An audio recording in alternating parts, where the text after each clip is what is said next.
Cold War Protecting, Bab 37. Untuk melihat video selengkapnya, sahabat bisa kunjungi playlist yang telah Sabta Novel sediakan. Yuk mari, kita berimajinasi bersama dan masuk ke alur ceritanya.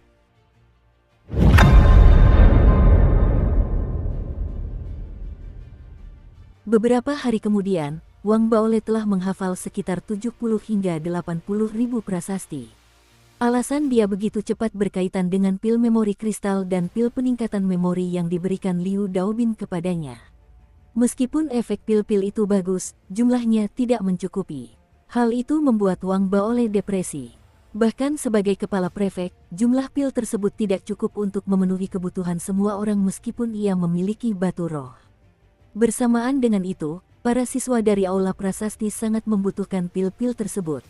Oleh karena itu, pembelian lebih banyak membutuhkan waktu yang cukup lama. Sekalipun ia menggunakan wewenangnya sebagai kepala prefek, ia tidak mampu menandingi kecepatan penggunaan pil tersebut. Yang terpenting, Wang Baole memahami bahwa itu bukanlah solusi jangka panjang karena seni peningkatan Qi telah menjelaskan bahwa pil hanya efektif pada tahap awal. Hal-hal yang berkaitan dengan ingatan akan dengan cepat mengakibatkan resistensi obat, dan pada akhirnya, seseorang harus mengandalkan kerja kerasnya sendiri. Hal itu hanya akan bermanfaat jika ia bisa mendapatkan pil yang lebih efektif, pil yang dapat membantunya menghafal lebih dari 100 ribu prasasti, meskipun ada batasnya. Karena itu, ia menghubungi Xie Haiyang, tetapi bahkan Xie Haiyang membutuhkan waktu untuk mendapatkan pil berkualitas lebih tinggi.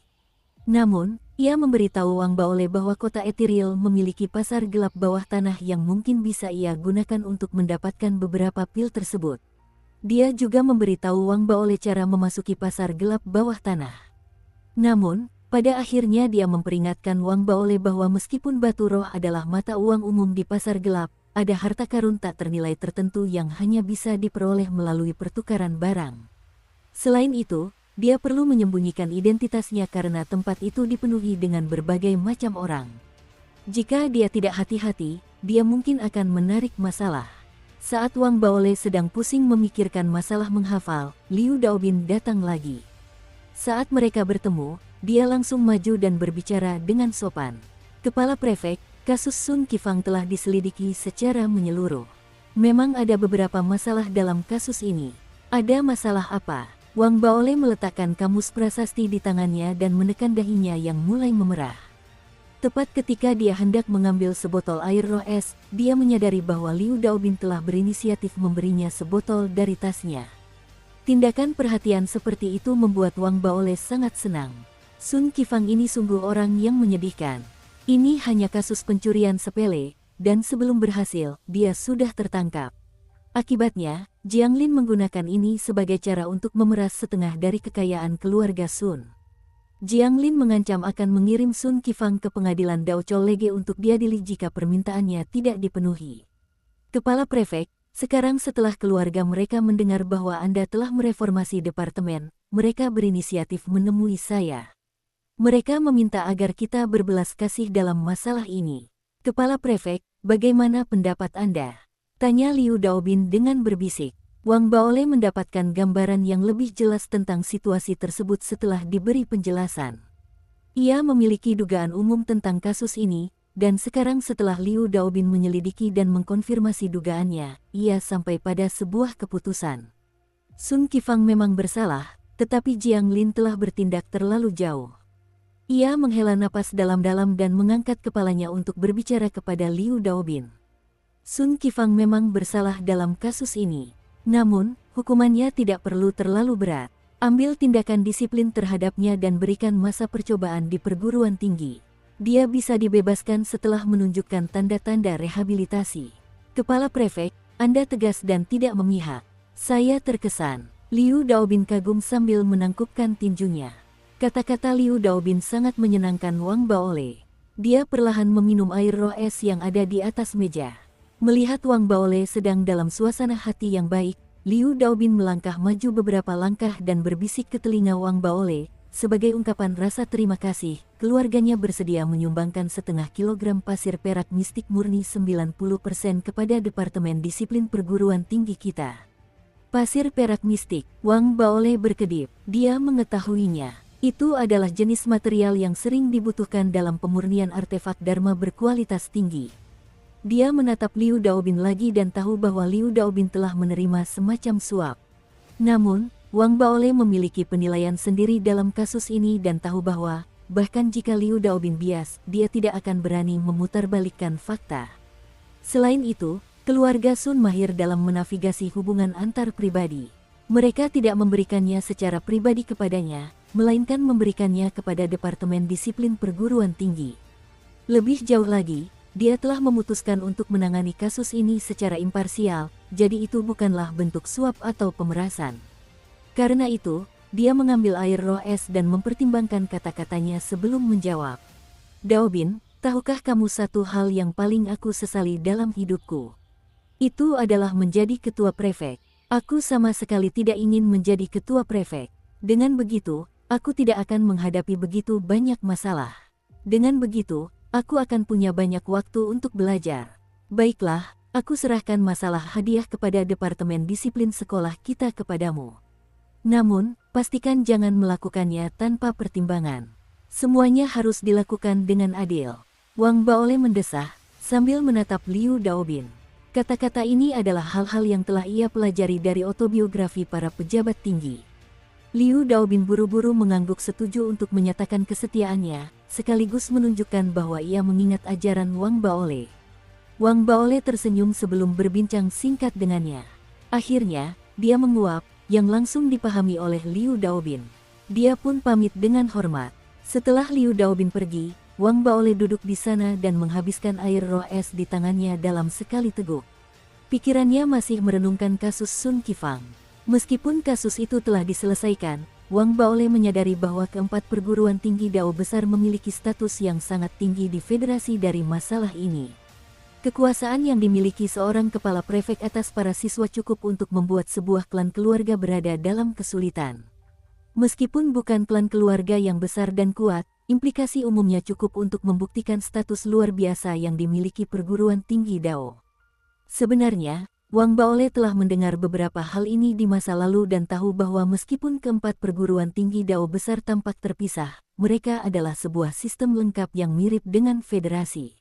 Mereka terikat bersama, baik untuk kebaikan maupun keburukan. Sistem ini tampak seperti entitas besar dan menikmati status yang sangat tinggi di federasi. Baik mantan maupun presiden federasi saat ini, mereka berasal dari keempat perguruan tinggi Dao besar tersebut. Bahkan ada banyak sekali posisi resmi yang dipimpin oleh lulusan dari keempat perguruan tinggi Dao besar tersebut. Bahkan dapat dikatakan bahwa lebih dari setengah posisi di federasi merupakan bagian dari sistem empat perguruan tinggi Dao besar. Namun, ada pihak lain yang menjaga keseimbangan di dalam federasi, mereka adalah senat yang beranggotakan 17 orang.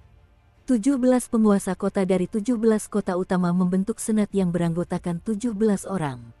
Mereka dapat memutuskan kebijakan pemerintahan utama federasi dan dapat membatasi presiden federasi. Tentu saja, hal ini juga terkait erat dengan tingkat kultivasi seseorang dan jumlah ahli yang dimilikinya. Dukung terus channel YouTube Sabta Novel. Meskipun kedua pihak tampak saling menyeimbangkan, terlihat bersatu di luar tetapi terpecah di dalam hati, ada faksi-faksi lain dari seluruh dunia yang menyerupai kaum bangsawan yang memaksa mereka untuk bersatu. Kelompok-kelompok bangsawan tersebut telah membentuk sistem independen di antara mereka sendiri karena sejarah perang antar binatang buas serta keberhasilan mereka dalam merebut kembali pecahan pedang kuno kosmik. Wang Baole memperhatikan berita itu dan tahu bahwa mereka adalah perusahaan Trilunaris, Sekte Senja Galaksi, Sekte Bawaan Manifestasi Bulu, dan Klan Langit 5 Generasi. Keempat faksi ini tampak tunduk kepada federasi di permukaan, mengakui bahwa mereka adalah bagian dari federasi, tetapi sebenarnya mereka sangat otonom dan merupakan bagian dari rezim separatis. Meskipun tidak ada faksi yang mampu melawan federasi secara keseluruhan, kekuatan gabungan mereka cukup untuk membuat federasi merasa khawatir. Sekarang setelah menjadi kepala prefek, Wang Baole akhirnya mendapatkan pemahaman yang lebih dalam tentang kekuatan ini. Setelah berpikir sejenak, ia menyimpulkan bahwa cara ia menangani situasi tersebut sudah tepat dan ia memiliki hati nurani yang bersih. Dengan itu, ia menepuk perutnya dengan puas dan mengambil kamus prasasti untuk melanjutkan menghafal prasasti-prasasti tersebut. 3 hari berlalu begitu cepat. Ketika Liu Daobin datang lagi, ia membawa serta pasir perak mistik. Setiap butir pasir berkilauan dan menyilaukan mata. Butir-butir pasir itu tampak seperti permata ketika terkena cahaya dan terlihat sangat keras. Setelah Wang Baole melihatnya, ia merasa bahwa benda-benda ini luar biasa. Ketua Prefek, pasir perak mistik ini diberikan oleh keluarga Matahari sebagai ucapan terima kasih kepada Departemen Disiplin Sekolah atas sikap netral mereka. Ketua Prefek, saya serahkan penanganannya kepada Anda. Wang Baole melirik pasir perak mistik itu, lalu kembali menatap Liu Daobin. Ada tatapan dalam dan penuh pengertian di matanya yang membuat Liu Daobin agak gugup. Keringat mulai menetes dari dahinya, dan baru setelah beberapa saat Wang Baole berkata dengan tenang, hanya kali ini saja. Setelah mendengar kata-kata Wang Baole, Liu Daobin segera mengangguk setuju. Ia tidak menyadari bahwa punggungnya sudah basah. Tatapan dingin Wang Baole telah memberinya tekanan yang sangat besar. Ia tahu bahwa Wang Baole sangat menyadari urusan yang ia miliki dengan keluarga Sun. Meskipun ia telah mendapat keuntungan dari keluarga Sun, ia telah menyelidiki masalah tersebut secara adil dan tidak menunjukkan keberpihakan kepada Sun Qifang. Ia perlahan memahami prinsip-prinsip Wang Baole dan menyadari bahwa prinsip-prinsip Wang Baole berbeda dari penilaian ayahnya. Ia telah melakukan kesalahan sejak awal. Yang dimaksud Wang Baole dengan kepatutan adalah ia harus mengikuti norma-norma yang telah ditetapkan saat melakukan penyelidikan dan tidak meminta suap. Ketika menyadari hal ini, Liu Daobin menarik napas dalam-dalam. Ia memandang Wang Baole dengan rasa hormat yang lebih dalam. Ia tahu bagaimana harus bertindak di masa depan. Wang Baole tidak mengambil seluruh pasir perak mistik, sebaliknya, ia membagi sebagian untuk Liu Daobin agar dapat diberikan kepada anggota Departemen Disiplin Perguruan Tinggi lainnya. Setelah mengantar Liu Daobin pergi, Wang Baole tidak melihat pasir perak mistik itu. Dia tahu bahwa bahan pemurnian seperti itu tidak banyak berguna baginya untuk saat ini. Yang paling kubutuhkan sekarang adalah suplemen penambah daya ingat berkualitas tinggi. Wang Baole berpikir sejenak dan memutuskan untuk mengambil sebagian pasir perak mistik untuk ditukar dengan pil yang lebih baik di pasar gelap bawah tanah.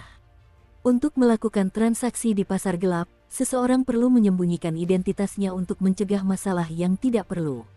Wang Baole menyadari pengetahuan umum tersebut. Karena itu, ia menyamar dan meninggalkan perguruan tinggi Dao. Di perjalanan, dia menunduk melihat sosoknya dan menggaruk kepalanya. Ini tidak akan berhasil. Tubuhku terlalu kurus, orang lain mudah mengenaliku. Wang Baole yang kesal menggertakkan giginya dan mencari toko untuk membeli pakaian ketat. Setelah memakainya, ia merasa efeknya tidak terlalu efektif karena tubuhnya terbungkus rapat di dalam pakaiannya. Hufet, saatnya menurunkan berat badan. Wang Baole agak kesal. Dia merasa bahwa dialah orang yang paling keras pada dirinya sendiri dalam hal menurunkan berat badan, tetapi entah mengapa dia tidak bisa menjadi langsing. Tidak, aku akan terus menurunkan berat badan mulai besok. Mata Wang Baole memancarkan tekad. Dia membeli 7 atau 8 set pakaian lagi dan mengenakan semuanya. Akhirnya, dia menyamarkan bentuk tubuhnya sepenuhnya dan akhirnya mengenakan jubah longgar.